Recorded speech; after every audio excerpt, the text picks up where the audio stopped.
نرحب جميعا يا جماعه بالدكتور عمر أسامة عبادة. Good evening. I would like to thank the organizing committee for giving me the opportunity to share in such a prestigious conference. Our case is a 7-year-old male patient that has no comorbid conditions. His father was previously diagnosed with Pets-Jaggers syndrome, as he had recurrent GI hematomatous polyps in different GI segments, duodenal, jejunal, and colonic. He also had oral hyperpigmentation. In 2017, the father noticed dark oral hyperpigmentation on his son's lips and sought medical advice. An upper GI endoscopy was performed, which revealed an antral gastric polyp and a large duodenal polyp. So the son was also diagnosed with Pets-Jaggers syndrome. Serial EHGCs were performed later in 2017 and 2018, revealed recurrent gastrointestinal polyps and a large jejunal polyp. In early 2021, the son complained of bleeding per rectum.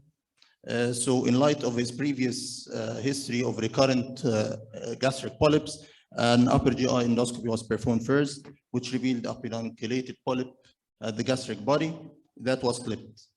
Unfortunately, the bleeding per rectum didn't stop, so a colonoscopy was done 3 days later.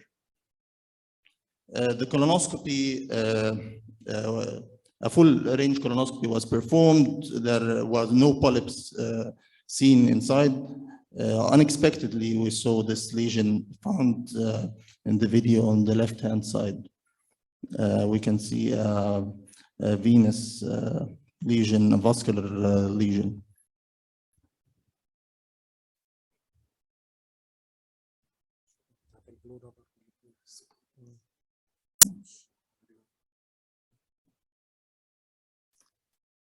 On the right-hand side, we decided to insert multiple hemoclips in order to prevent the recurrence of bleeding per rectum.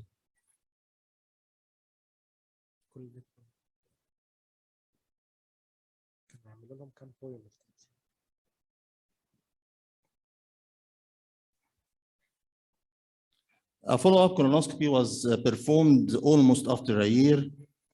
As you can see, the lesion had gone and there is scar formation, complete healing of the lesion.